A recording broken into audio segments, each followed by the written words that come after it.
You better smile.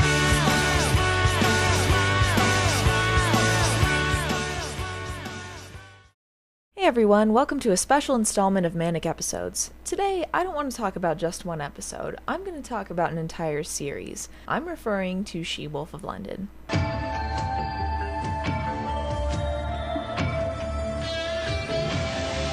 She-Wolf of London was a short-lived TV show that ran from 1990 to 1991 and was renamed Love and Curses after 15 episodes and then promptly cancelled after episode 20. The show was a joint project for Britain and America and suffered from some badly written episodes, but while the show does fail in its potential, we do get some hilariously bad stories. To be perfectly honest, it's not a very good show. And I love it. I do. The characters are great, the plots are silly, the first 15 episodes are awesome, and then it takes a tragic downhill turn and it all goes to shit from there. So here's an overview of what you're missing out on. The plot goes like this. Randy Wallace is an American student who goes to England to study with Dr. Ian Matheson, professor of mythology. She ends up being bitten by a werewolf, and together she and Ian try to find her cure while also battling other supernatural entities. It's your standard Monster of the Week show, with villains that range from very good to hilariously bad. You might remember the star Kate Hodge from the Texas Chainsaw Massacre 3, or having a one-episode part in just about every show ever made, probably most famously as the Goddess of Death in Xena. The other star, Neil Dixon, is probably most famous for his voiceover work nowadays, or as the title character in Biggles' Adventures in Time, so make of that what you will. Before I get into the show, I just want to talk about the incredibly 90s saxophone-tastic intro they have. The DVD set actually uses the music from the Love and Curses run of the show, but that makes it all the better in my opinion. The original credits are adequately horror-themed and fit with the werewolf aspect of the show, but check out the shit Love and Curses came up with.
What the fuck are those owls doing there? What are those gear thingies? Why the random tarot cards? Why is the moon a clock?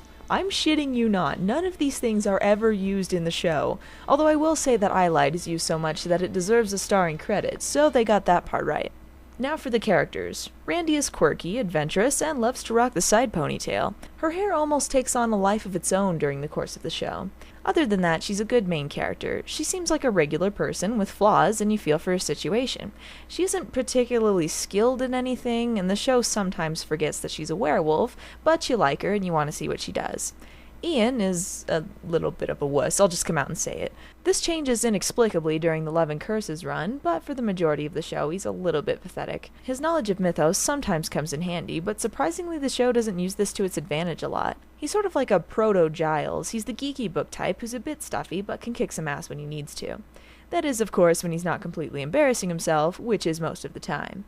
As for the supporting characters, they're pretty one-dimensional and never contribute a single useful thing to the show. Ian's parents and aunt sort of have conversations a lot, and that's about the extent of their roles. His aunt is a little bit creepy and maybe a tad incestuous and has by far the most personality. His dad loves pudding, and I couldn't tell you a single thing about his mom. There's also his nephew Julian, who is supposed to relate to the young people. His actor is 30, and that's a little strange. They also mention Ian's brother a few times, who is apparently evil, but he sadly never shows up. The pilot episode, just titled She-Wolf of London, is mostly full of exposition and an introduction to the characters. Randy begins her schooling in London, and you'll quickly begin to realize that her relationship with Ian is a little, creepy. She starts up a conversation with him after class to talk about his book, and she mentions that she doesn't have anywhere to stay, so he invites her to stay at the bed and breakfast that his parents run, which he happens to visit frequently. They say he doesn't live there, but I sure as hell don't remember him staying anywhere else in the entire run of the show. I mean, I get that the characters are supposed to be love interests, but he's her teacher. He brings her to meet his parents, visits her in her room while she's in her robe, and this is all before the werewolf thing even happens. But anyway, Randy wants to disprove the supernatural, so of course she goes to the moors late at night to look for ghosts or something. And if anyone's seen American Werewolf in London, this goes about as well as you'd expect.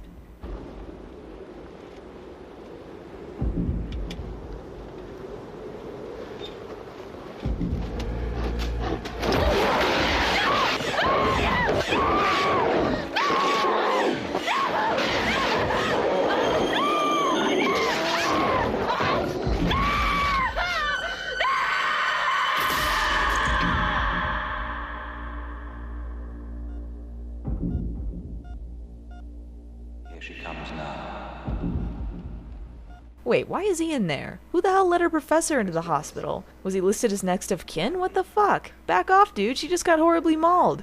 Oh, but I guess it's okay. Everyone seems to be taking this pretty casually. Oh, come on, dude. Oh, good. Just make sure to turn your book so she can see your picture on the back. Thanks, Dick. A month later, Randy stays late at the university to study and happens upon a random room full of dogs in cages. Don't know what purpose the dogs could possibly serve being there in a school, but whatever. The full moon comes up and oh no, she's jump cutting into a werewolf! Ian is also there grading papers and goes to check on the noise. Really? They're doing the cat scare here? What the hell was a cat doing in the school? He passes Man Bear Pig to find all of the dogs either missing or eaten. All I have to say is that if she ate those dogs that fast, she's got skill. Ian sees the horrible Halloween mask they have for a werewolf and does the sensible thing by running away. To the show's credit, the scene is done really well. They actually have a lot of cool shots here. For all of the goofiness, the show does have some scary moments and doesn't shy from using gore as well, which works to its advantage. While some of the jokes fall flat, you can tell that they put some effort into the horror elements. That being said, they probably shouldn't focus on the eyes of the costume too much. That's the absolute worst part of it. The next day, the police are investigating the scene, and Ian is convinced that Randy was killed. In this scene, he seems more concerned about a student than a love interest, and that makes a lot more sense for his character at this point. In reality, Randy is naked in the men's showers. Awkward. She tries to convince Ian that she's a werewolf, but he thinks she's just suffered a traumatic "Why is she dressing in his clothes? Why?" Long story short, they come to the conclusion Randy must kill the werewolf that bit her. She and Ian have your average teacher-student picnic at the place she was horribly mauled, and they come across a traveling gypsy town where the werewolf that bit her lives. Jack, go!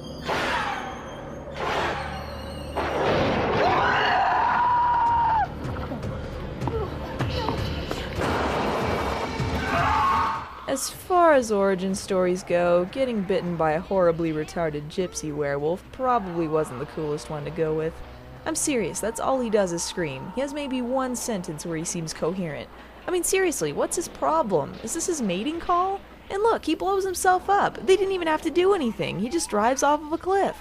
They literally don't say a word to him before he takes off in a car and drives off a cliff. For all he knows, they just wanted to talk. What the hell?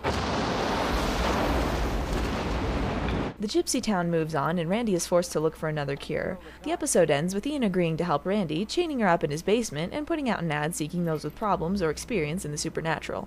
Why people with problems? I understand wanting people with experience, but how are the other cases supposed to help, and how is Ian or Randy supposed to know what to do? They didn't even know any of this stuff existed until the werewolf thing. Why are they suddenly the experts?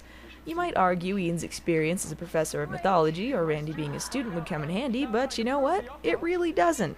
Half of the time, Ian is skeptical anyway, so why the hell did they even bother? Your plot has holes, She-Wolf of London. Big, gaping holes. The next episode, The Bogman of Lechmore Heath, has very little of note about it, besides being very boring. The story is that Ian's distant aunt finds a corpse in her bog and does what any sensible person would do and puts it on display at the local tavern. And the whole town is cool with this for some reason. Come on, really? It seems incredibly illegal, not to mention the sanitary violations they're committing by having a rotting corpse on the table, and everyone in this episode is a dick, except for the obligatory blind crazy drunk, whose only job is to spout exposition and get killed. Even Ian is a dick. His aunt is killed horribly, and nobody in his family gives a fuck. He and Randy investigate and follow the trail of deaths most of the episode, which, to its credit, are pretty gruesome. The characters get killed off in fitting ways, including a woman in a keg and a man getting baked to death. The police are happy to provide Ian and Randy with information on the deaths and let them investigate the crime scenes. Why exactly? Ian was related to one of the victims, so what? You can't just walk around crime scenes like that, that's also pretty illegal. Other than that, the show is just putting its feet in the waters right now. The two of them investigate a fairly boring creature and kill it in the end. Although there is an incredibly unsexy scene where Randy and Ian have to share a room together and watch each other's silhouettes undress. Teacher-student relationships! Look it up! This episode is also notable for being the first of many that doesn't feature a werewolf at all. While the showrunners wanted to make sure and only include as many full moons as there actually are in a year, it probably wasn't the best idea to not feature a werewolf in your werewolf show when you're only 2 episodes in.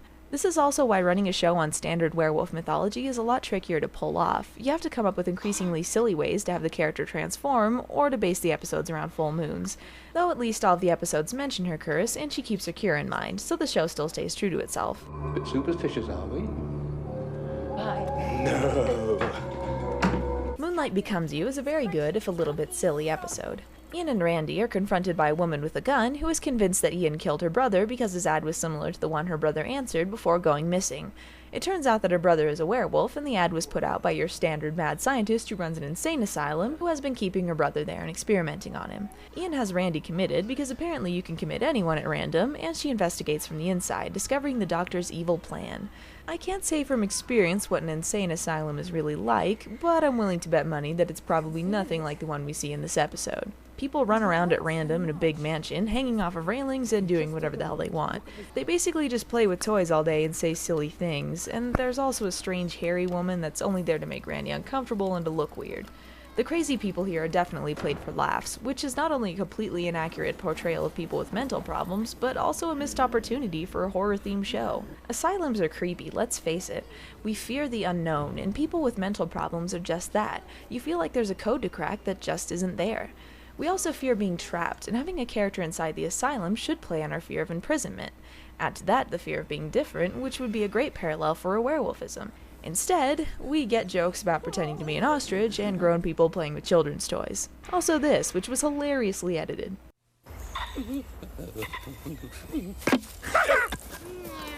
The doctor has a mad scientist lab that nobody questions, I guess, where he keeps the woman's brother under a Luna light, which simulates moonlight and transforms him at will. How the hell does that even work? I hate to break it to you, but the moon doesn't actually give off light of its own, it's just the sun reflecting off of it. How would you even begin to simulate that, or trick an ancient curse into believing it's the full moon? I know I said the show had to think of convoluted reasons for the main character to turn into a werewolf, but that's just silly. You couldn't write in a full moon, really? This would be the episode to do it. They just waste some of them on gags with Ian and Randy in the basement dungeon. Where the episode worked, however, is in the werewolf elements. While it was silly getting there, with Randy turning on the Luna light and getting herself captured, we do get a really great moment with Randy in the cage with the brother. I thought I was alone.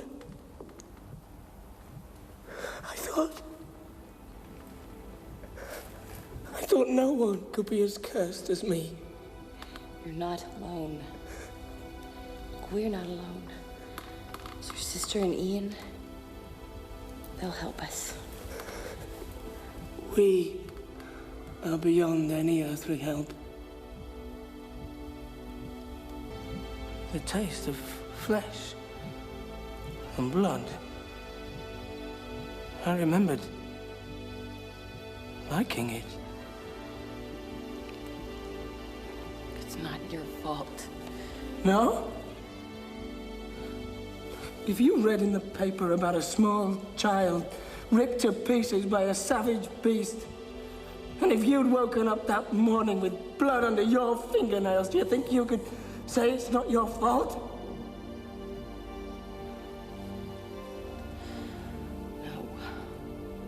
You can tell that Randy wants to believe she can overcome this curse, but the fact that she could kill people is a very real possibility. His tragic circumstances only stress the futility of this curse. It's like looking into her future, a very short and bleak one. When he says the line, "We are beyond any other help," it shows that while the two of them have people who love them, they are completely alone in this. This also leads into a moment near the end, after the sister is forced to kill her brother.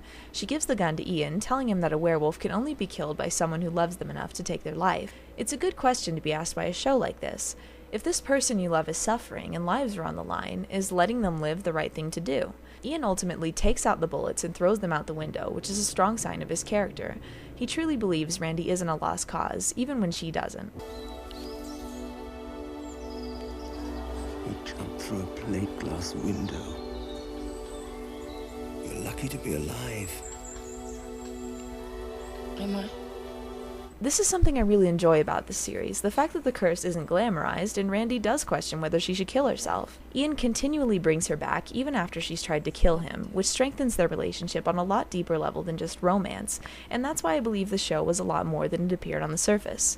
But enough monologuing about that, we've got a Julian episode. Or rather, the Julian episode. He didn't have another plot centered around him, which was probably a good idea on the writer's part. It's not that I'm opposed to having the peripheral characters take the spotlight, it's just that this is the shit they come up with, and rather than suffer through more of this, I just want Ian and Randy to fight some bog monsters or something. The episode centers around Julian having a crush on a priest's daughter, which is all fine and well, except she's being attacked by this clown creature thing as revenge because her father kicked some cult out of the church. Captain Mullet summons a creature called the Juggler to kill her because the priest wasn't down with his human sacrifices and all that. And for a creature called the Juggler, he really isn't very good at it. While the focus on Julian isn't necessarily a bad thing, the lack of Ian and Randy in this episode is noticeable, and if Julian had actually done anything useful to the plot this time around, it wouldn't have been as bad, but as it stands, he just sort of goofs around and Ian and Randy save everyone at the end. This was the perfect opportunity to explore another character on the show and get an outsider's perspective on this world of supernatural beasties.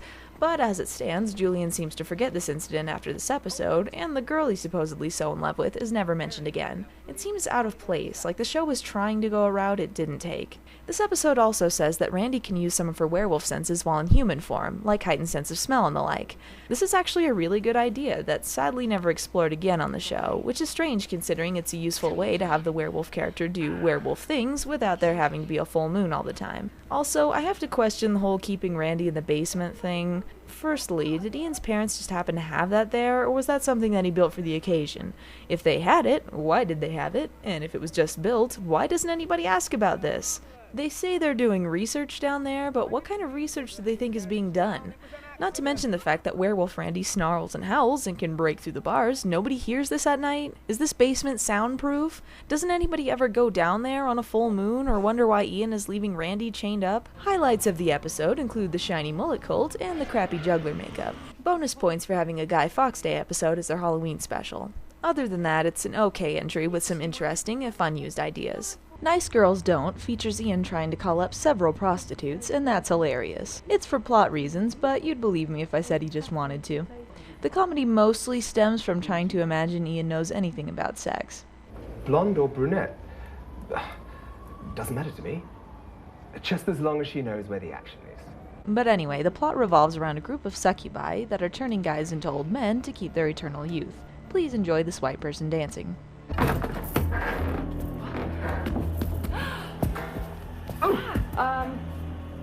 Hoorah, my drama, hee-rah, doom. Hoorah, her drama, hee-rah, doom. Other than that, the episode is kind of fun, but extremely lame. Ian gets turned old by one of the succubi and spends most of the episode being senile and sleeping a lot. Because that's what old people are like, right? Right? He also has a weird romance going on with his aunt, and the less said about that, the better. If you just go with it, you can have fun with the episode, though. There's the white people dancing, a scene where Julian gets dressed in drag, some booty grinding, and the most unfortunately dressed succubus leader I've ever seen. And seriously, how short of a straw did you draw if that's how you look when you're eternally youthful? There's a really strange moment at the end of the episode after Ian has been restored to his youth. Randy is flirting with him and asking what it was like to grow old with her, and he seems okay with it until he sees this sort of red glow around her eyes. This is really weird because they never bring it up again on the show, so if it was hinting at something, it was lost on me. There are two ways I think it can be interpreted.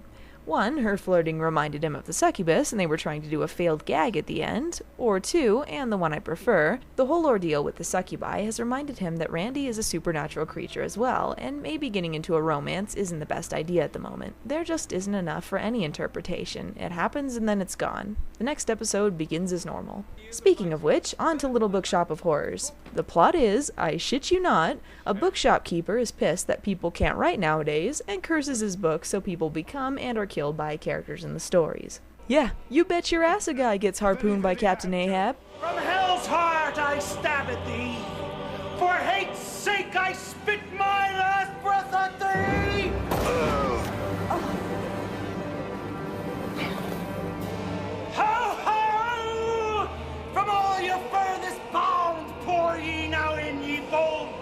cause of my whole foregone life. And topped this one piled coma of my death.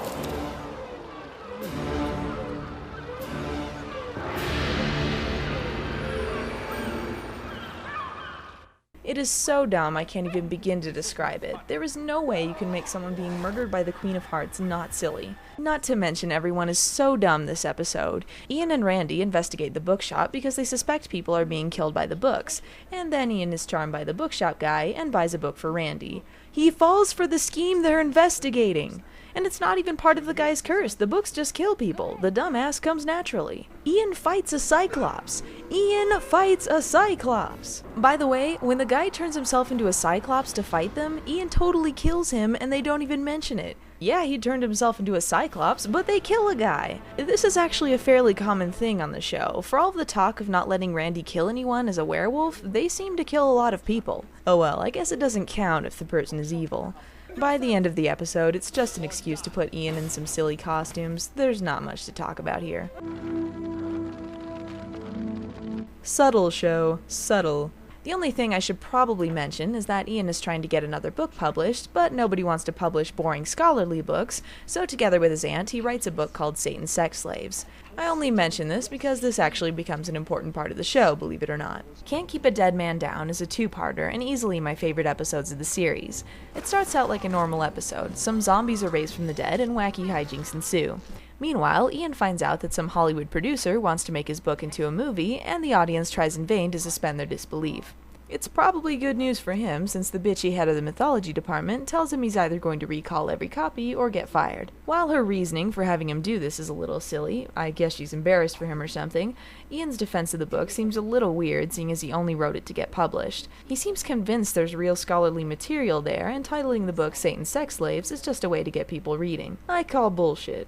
The Hollywood producer, Charlie Bodine, shows up at the bed and breakfast acting like a douche, and it turns out that he and Randy were engaged at one point. You mean he didn't really want to turn Ian's book into a movie? Color me shocked. Before this can be delved into any further, a massive overactor shows up, telling them about her zombie boyfriend. They find him eating his mother, and a very slow fight ensues.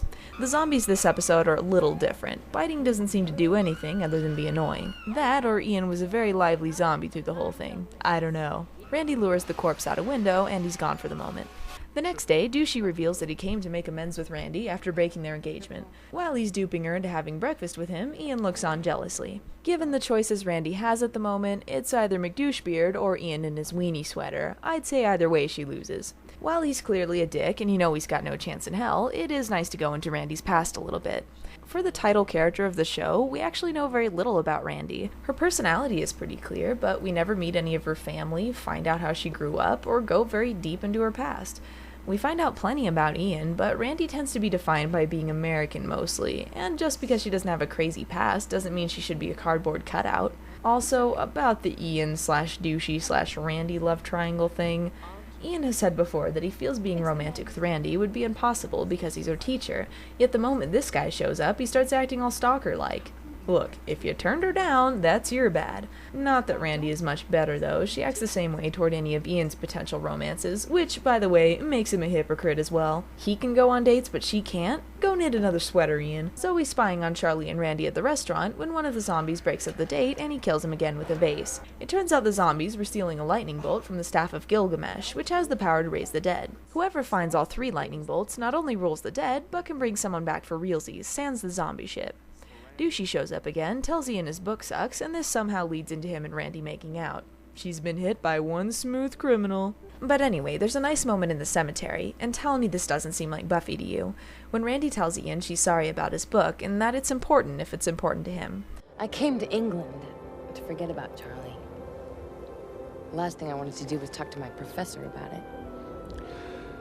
Surely we're more to each other than student and teacher. I mean, you are to me, at least.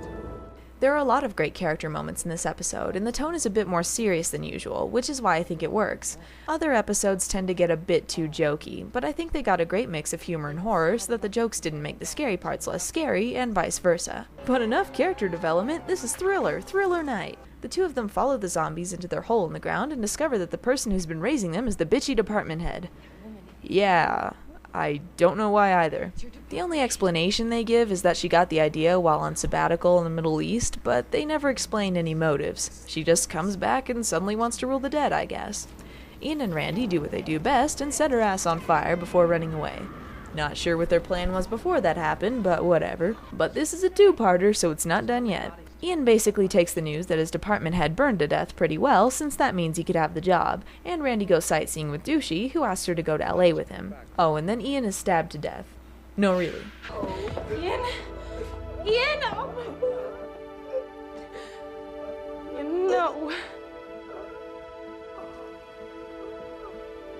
Oh, Ian. No, no, please, no! Do something! Call somebody! No! No, please! No. No, Ian, don't.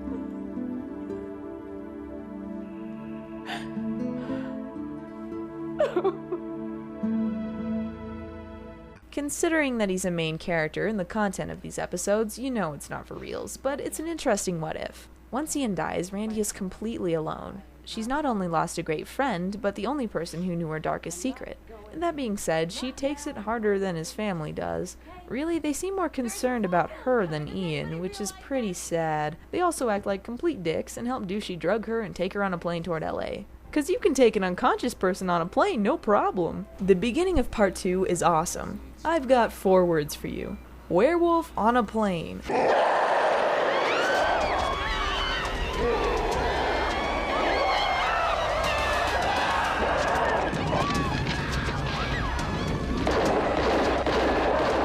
Yeah, that just happened. Apparently, Randy disappearing and a freaking werewolf coming out of the cargo hold doesn't clue Charlie in, but then again, a zombie crashed into his table, and he didn't seem to remember that, so oh well. Randy wakes up naked and alone before returning to London. The family seems to be debating whether they did the right thing or not, but when Julian is the only one saying drugging her and putting her on a plane was a bad idea, you've got to reevaluate yourselves. Nonetheless, Randy forgives them before visiting Ian's grave. It's been hard without you. I feel so lost and alone. See, because I could face my curse before because I knew that you were always going to be there, you know? When I changed and when I came back. I don't know if I can make it without you.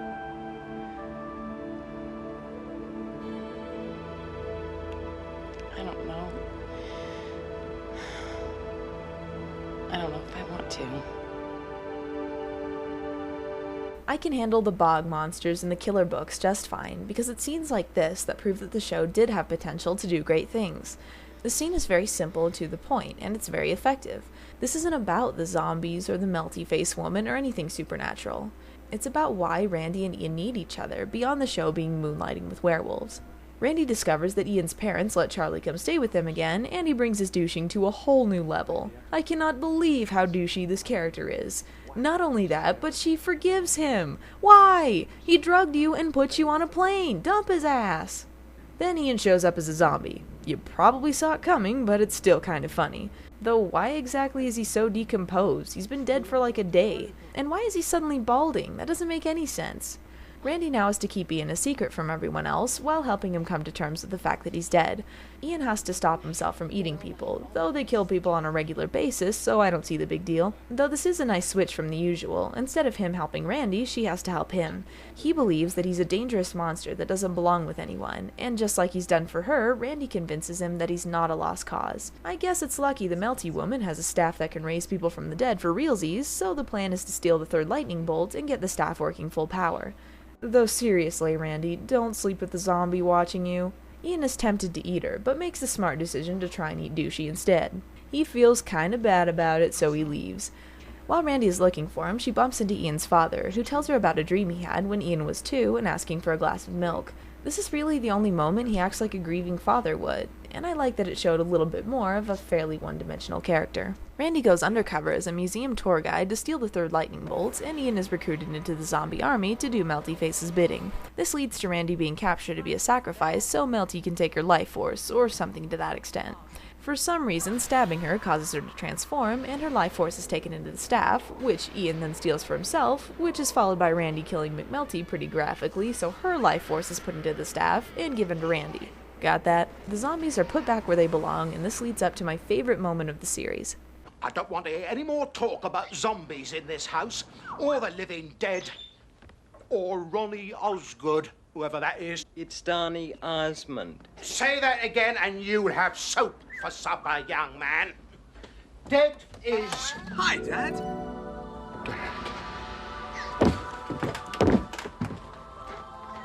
Hi, Mum. Hi, everybody. Hi. This is where things get stupid, though. Ian explains away his death by saying that he had to fake it in order to go deep undercover and track down the department head as she went after the lightning bolts. This story is apparently so convincing that Hollywood wants the rights to his life story. Bullshit! You can't say that the coroner or the embalmer didn't notice that he was actually dead.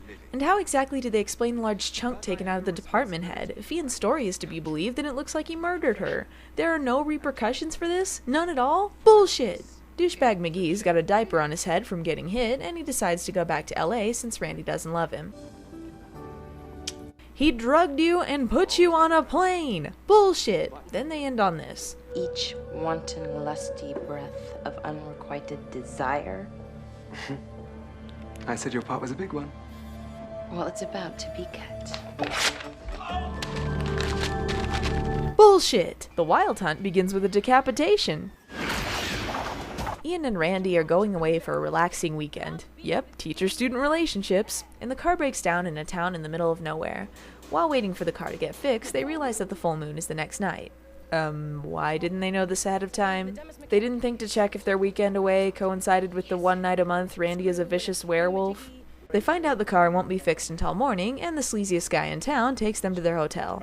Seriously, subtlety is the key. The next scene confuses me for at least a couple reasons. They find the guy from the beginning hiding out in their room and asking for help, and the two of them freak out because he's acting crazy. A, why was he grabbing her ankle from under the bed and then telling her not to be afraid? And B, why the hell are they pissing their pants at a weird guy in their room? I mean, that's the normal reaction, I suppose, but the last episode they both returned from the dead. I think they can handle this. I mean, they're freaking out. Just look at their expressions. Randy even compares it to when she was bitten by a werewolf and left for dead. Your car broke down and a panic guy showed up. Nothing has happened yet. The car doesn't get fixed, and Randy's chained up for the night because Ian's got mad welding skills. The guy they're fighting is basically an immortal who decapitates the residents because they killed him for his land 100 years ago. Somehow this makes them never age, not sure why. Ian discovers that he and Randy were marked for death though, so he has to rescue Randy while at the same time not letting her kill him. Pretending that Ian can actually outrun a horse, he eventually passes out from exhaustion when Randy escapes and chases the horseman down. When Ian goes looking for her the next morning, this happens.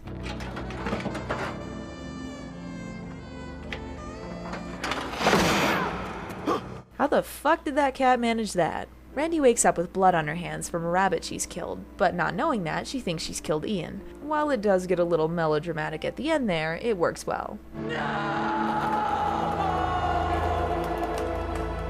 The townspeople put Ian up as bait for the horsemen, and Randy tricks all of them into thinking they've been marked, and they run away. I guess this means that the horseman has no purpose anymore, and that's how he's defeated. Yeah. Little anticlimactic there. The episode wasn't anything really special, though it did have some good Ian and Randy moments, and I commend the writers for using Randy's werewolfism as part of the story. I would have liked to see the werewolf horseman battle, but oh well. The next episode is called What's Got Into Them. It's a lazy title with even lazier writing. Had I not seen what the show would eventually turn into, I'd say it was the worst episode. The basic idea of the episode is that the ghost of a dictator's daughter is being hunted down by the ghost of this guy who wanted to kill her, and they play possession musical chairs with Ian's family in various awkward and embarrassing ways. Now, given that we know virtually nothing about them, this would be the perfect time to flesh out these characters and give the actors a chance to show the audience what they can do. Instead, we get lots of sex jokes, overacting, and just bizarre moments. Ian is visited by his mentor, Professor Mason, who spends most of the episode trying to out-British everyone, when his mother is possessed by the ghost of poor fashion and embarrassing acting. She spends most of her time showing her cleavage, and, considering who they reveal the ghost to be, it makes absolutely no sense. Not to mention the awkward making out she does with Professor Mason, which is just uncomfortable for both genders in the viewing audience.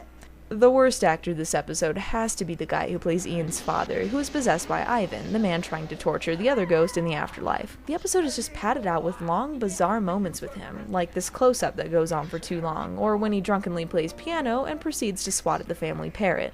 Look, just because they're ghosts doesn't mean they weren't human at one point. What the hell is this? He also ends up killing the professor, and everyone seems to take this pretty lightly. He killed a guy, and Ian and Randy are trying to hide the body. This is just messed up. What show am I watching? And in the end, I guess it's okay, because the professor's ghost possessed Ian's aunt and seems pretty cool with the fact that he's dead. I guess. Who takes their murder this way? Who? And the ghosts move on to the afterlife, except for Professor Mason, who possesses a cat so he can explore the world. What the hell is this? What about my job at Oxford? My dad was right. I should never have switched majors. Big Top She-Wolf is the obligatory creepy circus episode. A traveling circus comes to town and Randy falls for the ringmaster, who just so happens to make people stay in the circus forever after stealing their souls. He's working for some big brouhaha, but they never really say who it is, only that he's stealing souls for him. He has other powers as well that they don't elaborate on very much, the most interesting one being that he can stop or cause Randy to transform. I like the character though. I'm not sure how much of it was the acting or the script, but I thought he was interesting and I wanted to know more about him. The cinematography is pretty good in this episode, if a little bit strange at times, but it's nice to have a change of pace. The villain is really charismatic and the scenery is creepy, but Randy is incredibly stupid here. Firstly, she falls for the circus guy, and secondly, she just runs off to live with the circus as soon as she finds out he can stop her from transforming. Since when has Randy cared about running off with the circus, and why isn't she suspicious of the mysterious guy with powers or the zombie-like people who work there? Randy transforms for about 30 seconds, so there's your werewolf for the episode. There's also the subplot about Ian's family painting the house. Yeah, screen time well spent. During the initial run, some people accuse She-Wolf of London as being like softcore porn. And yes, there was a ton of sexophone, and given that the lead character is a werewolf, there are a few censored nude scenes. There were even a couple episodes that showed actual boobs, though those were edited out in America. I don't know if the softcore porn thing is really accurate, although the dialogue is sometimes bad enough, but if there's any episode to prove that theory right, She-Devil would be it. I'll just come out and say it. The episode's about sex monsters. It's not quite Torchwood level of silly, but it is pretty bad. An old lover of Ian's is a scientist with a female mullet who is working on an aphrodisiac that she claims turns the person into a monster in bed. What she doesn't realize is that it turns people into actual monsters, sometimes with deadly consequences. She's been taking the aphrodisiac herself, and the more that she uses it, the more she transforms, killing her co-workers. Whereas in past episodes you had trouble believing that Ian has ever had sex, this episode makes you think he has way too much of it. He and the scientist destroy her apartment having sex under the influence of the aphrodisiac, and neither one of them thinks this is strange, apparently. Ian begins to transform into a goofy, hairy guy, and Randy must lock him up to keep him from killing anybody while she goes after the scientist lady. While the makeup is really goofy and the concept is silly, what I really like about this episode is the parallel they're drawing with Randy's lycanthropy. Every day after the full moon, she wakes up with no memory of the night before, and given her tendency to transform when she isn't locked up, there's always the possibility of her killing people. The same thing is happening with Ian here, and it helps him to understand her mindset when she transforms. Near the end of the episode, the scientist is beyond using the serum anymore and has become a monster permanently. She ties Randy up before she transforms into a werewolf, and Ian, coming across the two monsters fighting, of course thinks the perfect solution is to add another creature to the mix. He takes the serum and transforms himself, throwing him and the woman out the window and killing her. Somehow he lands in a boat far away from her, which is physically impossible given where they fell from, but oh well. This is what you go through every time, isn't it? Every full moon.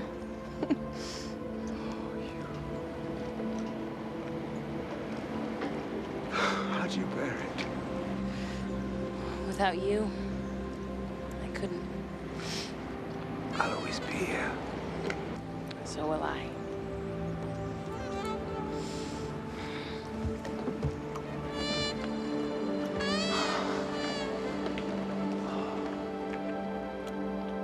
This scene is a highlight for me, as well as some of the intentionally goofy scenes, like Ian thinking about renting an apartment from one of the murder victims, or Randy and one of the scientists making out in the middle of the lab.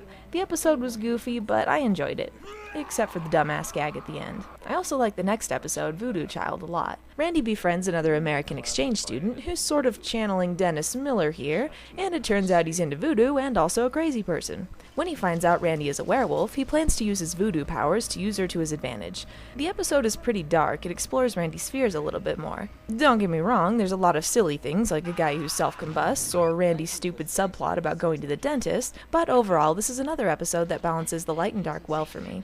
As for the silly bits, for some reason Ian is really insistent on Randy going to the dentist. Why does he care? He's not her dad. This leads to a scene where Randy is transformed by Voodoo Guy in the dentist's office, and the dentist just sort of runs away.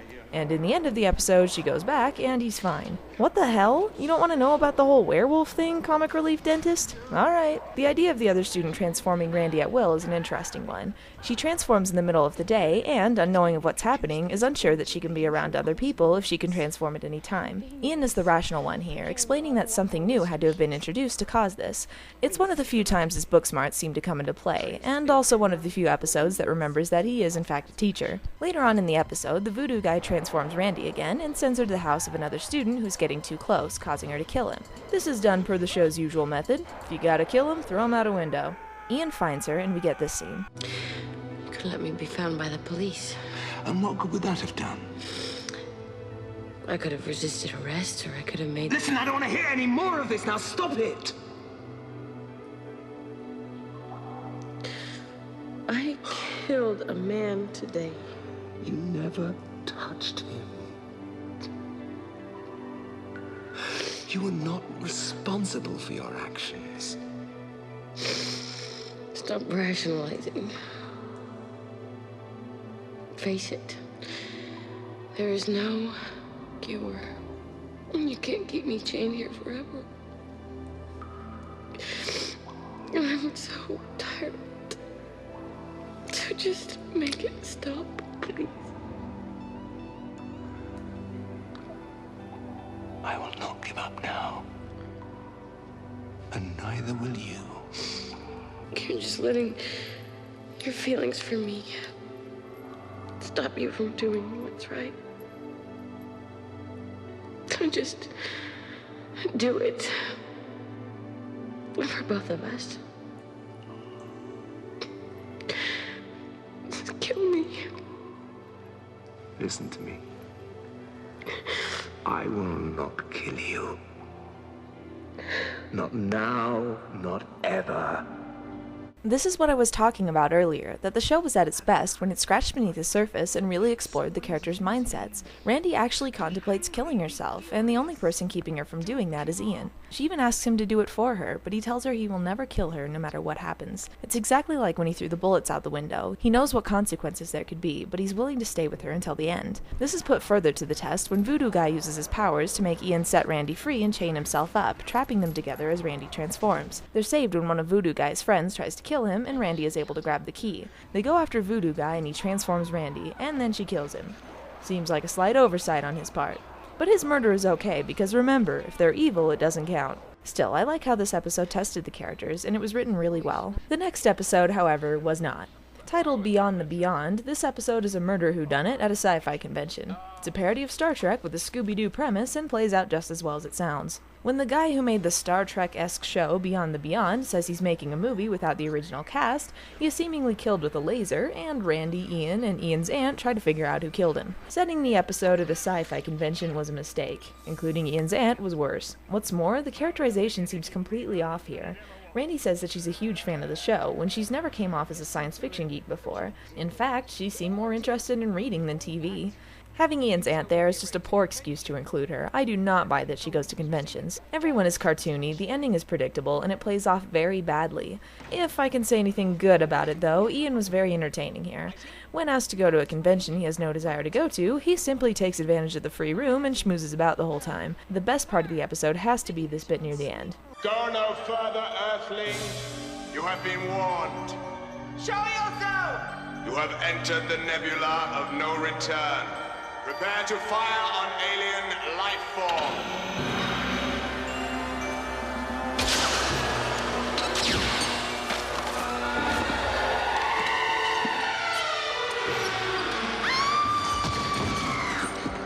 She has a gun! Why the fuck would he be quoting the show and waiting for that thing to fall on her? It's so stupid. It's turned around and become awesome. Surprise! I'd like to say that it ended there, but unfortunately that's not true. Basically, it's because of episodes like that the British backers of the show decided to opt out, which meant that to cut down on production costs, the show was moved to LA. Seeing as the title wouldn't make any sense now, the show was changed to Love and Curses, and boy did it suck. There were just a lot of poor creative decisions made once the show moved, which could have been fixed with better writing, but it's painfully obvious that the showrunners didn't care anymore. It's also been very Americanized, which makes the show suffer. While the She-Wolf run came off very organically as far as characters and settings, under Love and Curses, everything comes off as very manufactured. The sets are all brightly lit, the storylines focus on comedy mostly, and the characters become almost cartoons of themselves. Though I will say that Love and Curses brought us loads and loads of sexophones, so if you can take how god-awful the show has become at face value, it's a lot more enjoyable. Needless to say, getting Ian and Randy to LA was pretty clunky.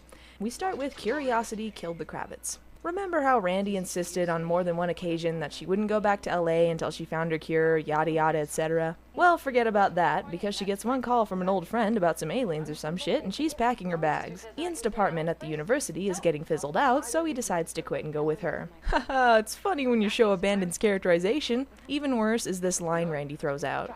There won't be another full moon for months. The hell? What the fuck does she mean there won't be a full moon for months? There's a full moon every month. It's not like she can pull the being an idiot excuse. She's a werewolf. She has to know this. They say goodbye to Ian's family, and that's the last time we ever see them. Bye-bye, waste of time characters. By the way, it seems strange that they seem more depressed about this than when Ian died. They get to America via some stock footage and were treated to even more stock footage. What is this? Ian's got a cell phone now? They're driving a red convertible? What's happening with Randy's hair here? This is so American, it's painful. The two of them go undercover as a husband and wife to investigate the weird neighbors, and I'm stalling because I don't want to actually talk about what they are. Okay, fine, they're trolls. Yeah, fucking trolls. The writers have every supernatural creature to work with, and they come up with trolls, and Merlin. Yeah, they have a wizard in this episode. Not just a wizard, but an old-timey dressed in chainmail with a beard wizard. What, is he always dressed that way? Why? Where'd you even find that chainmail nowadays? And you want to know what his name is? Baldric Ex Machina. Baldric Ex Machina! Fuck, this is insulting. The climax of this episode involves Ian and the wizard dude turning into earthworms to infiltrate a troll party. What is this show? Well, at least Ian and Randy are in care. Oh wait, I guess they're just making out now and abandoning the whole premise of the first 14 episodes. Good job, Love and Curses! This episode also sets up a few new things. Ian is now the host of a supernatural talk show, and Randy is his assistant, which just seems grossly out of character on both ends. So what, because Ian quit teaching, Randy quit being a student too? Big thanks to your parents for paying that tuition, Randy! The only supporting character we have for the rest of the run is Skip Seville, played by Bumblebee's voice actor, who runs Ian's show, and one character trait is being sleazy. Enjoy! I will say that there were a couple funny moments in this episode though, one being a scene where a troll that looks like Randy is messing with Ian, and the other being the incredibly white troll dancing going on. You'll notice that starting with this episode, Ian has become sort of a swashbuckling hero, which is a big turn for his character. He was never a coward, but he was always pretty scared and cautious, whereas in these episodes he's very forward and confident, rushing to confront the monsters head on. He's also switched from being the skeptic to being the believer, with Randy now filling the skeptic role. This is just weird characterization. The main problem I have with these episodes, though, is that their monster choices are really poor. You might argue that supernatural creatures are all the same, but they're not. The monsters previously have almost always been pretty horror-oriented, based in real mythology and trying to genuinely scare the audience. The monsters here are pretty cartoony and seem more weird than scary. They have strange motives and sitcom endings. I hate to say it, but I miss when Randy would just wolf out and take a chunk out of the bad guy. Habeas Corpses is a vampire episode, and if you thought that was hard to fuck up, then you haven't watched Love and Curses. I'll get to the vampires in a minute, but first I want to talk about some other awful things in this episode. Firstly, there's Ian's supernatural talk show. I'm not kidding, he actually brings on guests of supernatural origin and talks to them, most of which are just hot girls in costumes hired by Skip. How the hell is this getting ratings, and why does Ian think this will help Randy find a cure? That's his excuse for staying on the show, that it would help Randy. A, how the hell is Mermaid Chick supposed to help? And B, he never asks any of his guests about a cure. This goes nowhere. This episode is also pretty padded out. Ian's entire interview with this mermaid chick is just dubbing over some ocean stock footage. Ian also gets a place for him and Randy that costs a fortune, but simply waves that away by saying he was saving up. Yeah, a college professor whose department was fizzling out somehow saved up for this, and a new car, and a bunch of snazzy new suits. Oh, and roses and wine, how suave and out of character. Also, he somehow has enough money left over to hire someone to build him a hidden soundproof dungeon behind the bookcase. No one sees anything wrong with this? Why would he need a soundproof dungeon unless he was a kidnapping rapist? Also, there's some gross making out in this episode. By the way, if you're wondering if the werewolf makeup has changed, it has. For the worse. But I thought there wouldn't be another full moon for months. Anyway, he and Randy are hit with a sudden case of plot development and have to investigate some vampires. The twist? These vampires are lawyers. Get it? Because lawyers are called bloodsuckers, but instead of metaphorically, these lawyers are literal bloodsuckers. That's outrageous. Rather than not patronize the audience, these vampires are hired by scorned wives to suck their husbands dry, and the vampires turn the wives into other vampires so they can do that literally. The vampire mythology is all kinds of messed up here. Crosses don't affect them, and they can see themselves in the mirror and walk around in the daylight. Apparently garlic still works though, because Ian uses some to kill one of the vampires.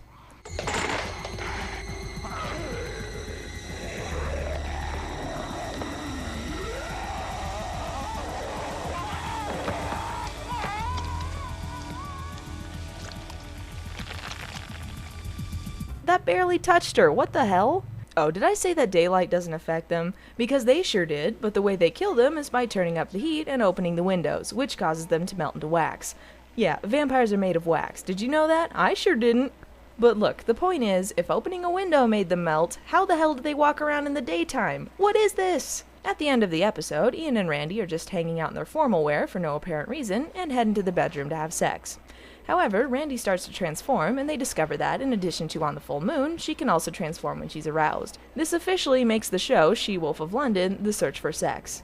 That's right, the writers thought it wasn't enough motivation that she could potentially kill people, she has to find a cure because she can't get any otherwise. How does that make sense? The show's mythology has always been pretty standard, now they're adding in random stuff that contradicts things we've seen before.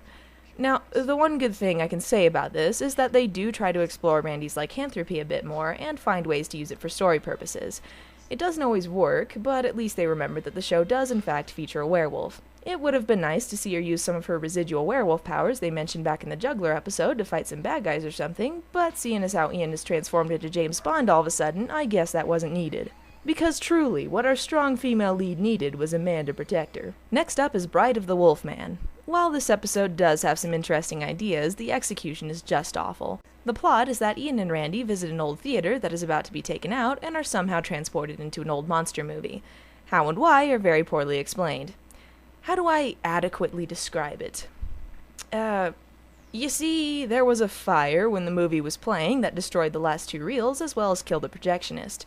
As the projectionist's ghost helpfully explains, because the movie was never finished, people are continually sucked into it and die before the movie is completed, leaving the characters in a loop. The fact that the projectionist's ghost is there is of no consequence other than the exposition. He has nothing to do with people getting sucked into the movie, or, anything in the episode. They never give any explanation as to how people are sucked into the movie. The implication here is that whenever any film or video is left incomplete, people are gonna get sucked in until it's finished. That doesn't make any sense. I'm not kidding. They even throw in a gag at the end where they get sucked into a TV show because the broadcast was interrupted. Also, the broadcast continues after they're sucked in, meaning that the show would have had an ending either way, so that doesn't even make sense with what was said earlier in the episode. Where the episode works, though, is in the actual monster movie bits. Universal owned She-Wolf of London, so they were able to recreate an old monster movie fairly faithfully, with great sets and costumes. The overacting worked because of the style of film they were reenacting, and the comedy bits worked because it fit with what was going on. For instance, a rip in Ian's shirt switches sides, and Randy points out that it's a continuity error. Wrong shoulder. Bad continuity. Sloppy movie making. I see it happen all the time. There are a lot of silly gags, and you could tell that the actors are having fun with the episode. It does seem strange that for an episode about the Wolfman, Randy doesn't transform at all. Which is fine because it's a fake full moon, but your title character is a werewolf. If there's any time to use your werewolf card, it's now. There's not even a mention here, which just seems like a wasted opportunity. From the title of the episode, I would have expected Randy to be the bride of the Wolfman, and maybe include her a bit more in the events of the movie. As it is, the plot turns kind of sour once the mad scientist tries to put the Wolfman's brains in her body. Overall, the episode works though, and the hokiness is part of the charm. There's also a subplot about the guys who are about to blow up the theater and all of the reasons why they get delayed, which is mostly unfunny banter about how they're going to miss the game and why cats shouldn't be in abandoned buildings. Okay, we're all clear. Let's get this over with. However, this does lead to my absolute favorite line of the show. Basically, Ian and Randy escape the movie on their own and have plenty of time to get out of the theater before it blows up, but since the ghost guy tells them the movie needs an ending to stop people from getting sucked into it, they hop back in and have to finish it in time. Because why exactly?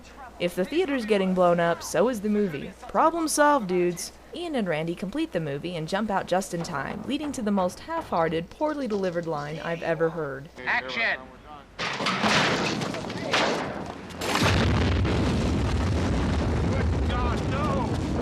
Oh man, that's great. I couldn't have delivered that line more poorly even if I tried. Play that again.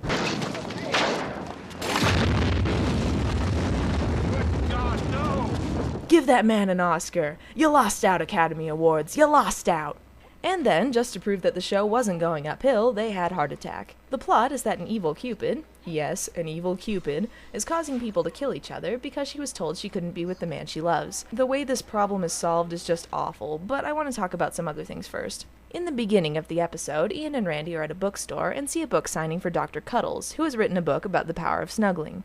That right there, in a nutshell, is why Love and Curses did not work. The reason the jokes on She-Wolf generally were more effective was because of the contrast they had with the more serious moments. Despite being a genre show, the episodes were still very grounded in reality, where you could imagine this was how the characters would react if there were in fact werewolves or zombies in the world. Heart Attack features deadpan Cupid agents, lots of breaking the fourth wall, and of course, Dr. Cuddles. That right there makes me uninvested in the show, because it doesn't make me believe these are real people. I don't want a sitcom about werewolves. It's not what I started watching, and certainly not the characters I was watching for. If the episode had gone a little farther with the wacky love arrow antics, it still would have been silly, but at least the jokes would have worked. But it doesn't seem to go far enough to make me laugh, and it isn't reeled back enough for me to really think about what I'm watching. That being said, there were some moments that made me laugh. For instance, Ian has to disguise himself as a priest at one point.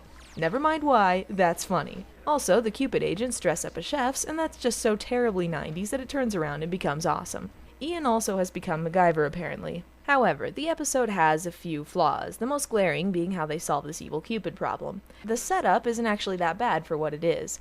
Basically, there's a small group of Cupids in the world, and one of them fell in love with a human man, but because that wasn't allowed, they erased his memory so he never knew her. To be honest, the other Cupids sound kind of like dicks, and they never play them up that way. In fact, Ian and Randy are working with them, and they're okay with this. By the end of the episode, the Cupid leader hits the evil Cupid with an arrow and causes her to fall in love with him, thus ending her rampage. Excuse me? This is how they solve this problem, by mind raping her? That's just dumb. Not only that, but it seems grossly out of character for Randy and Ian to be okay with this. This is supposed to be a happy ending. To add insult to injury, they end with this dumbass bit.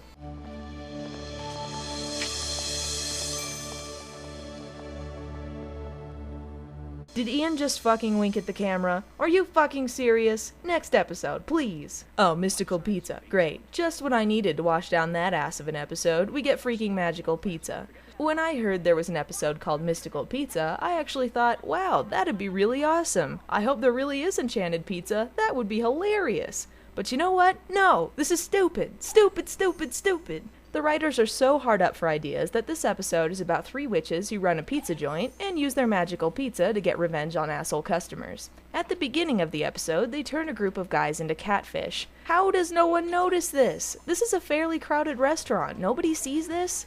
The main flaw of this episode, however, is that it's a peripheral character episode. And seeing as how we have no other characters besides Ian and Randy other than Skip, that's who we've got. I haven't talked about Skip much in this review, and here's why.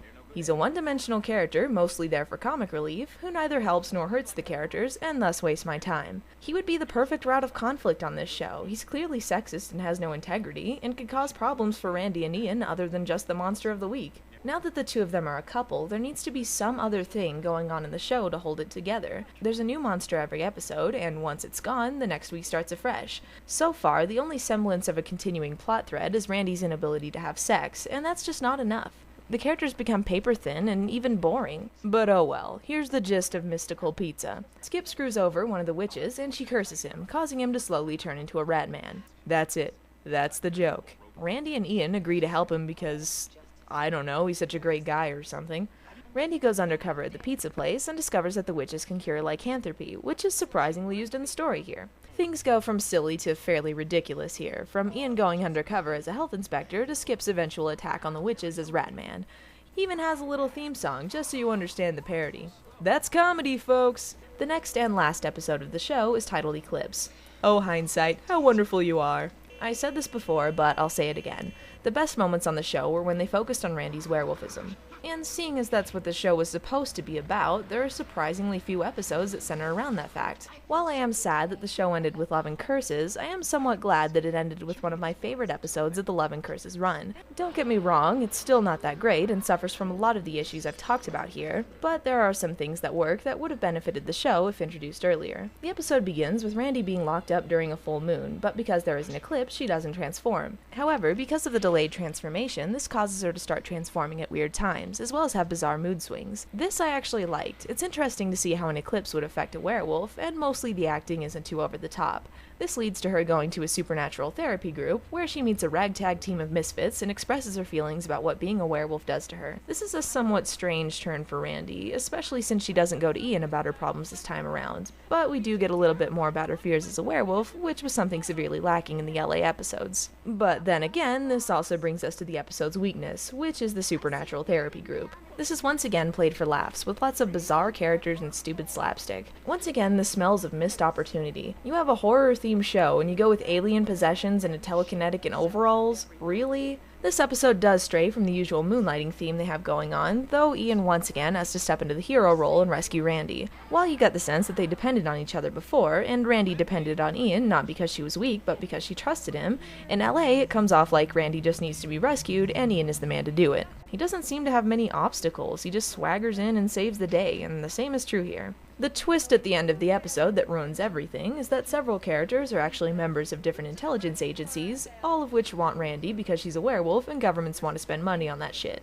There's a stupid standoff where Ian fakes them out by saying he works for a spy agency called the BLT, and then they just say fuck it and have Randy transform into Bigfoot and run away. I guess she doesn't kill anyone all night because they don't seem too concerned about it, and she and Ian drive away while making references to their previous films. I have a better idea.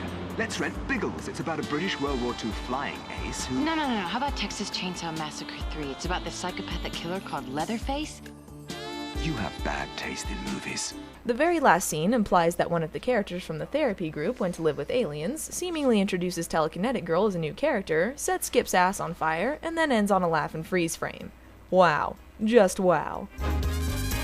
I'm really sad that the show ended the way it did. It seems silly, but the show really did have potential, and I became invested in the characters and what happened to them. If you ignore Love and Curses for the most part, this is a great little series to get into, if not 20 years too late. In many ways, the show was ahead of its time, using nudity and gore as part of the story, as well as seeming like a proto-Buffy the Vampire Slayer. With a little tweaking and some better writing, the show could have been a classic and lasted a lot longer than it did. That being said, I think a lot of people would still enjoy it, and even Love and Curses has its cheesy moments to enjoy. There are a lot of funny, scary, and even heartfelt moments in the show, moments that allowed me to forget the sex monsters and the trolls and focus on what made the show special. Even if it was only good for the first 14 episodes or so, I still say that makes purchasing the DVD entirely worth it. You can get it for $30 on Amazon New, which isn't too bad of a price for 20 episodes. Even if you're just a werewolf aficionado, the show has enough mythology in it to keep you interested and present some interesting scenarios. If you're anything like me and appreciate good characters first and foremost, I'd urge you to pick it up. I feel like I found a hidden gem here, and I hope you feel the same, because She-Wolf of London has become a new favorite of mine. So here's to the show that almost was. Thanks for what you gave us. I don't know about you, but I'm dead.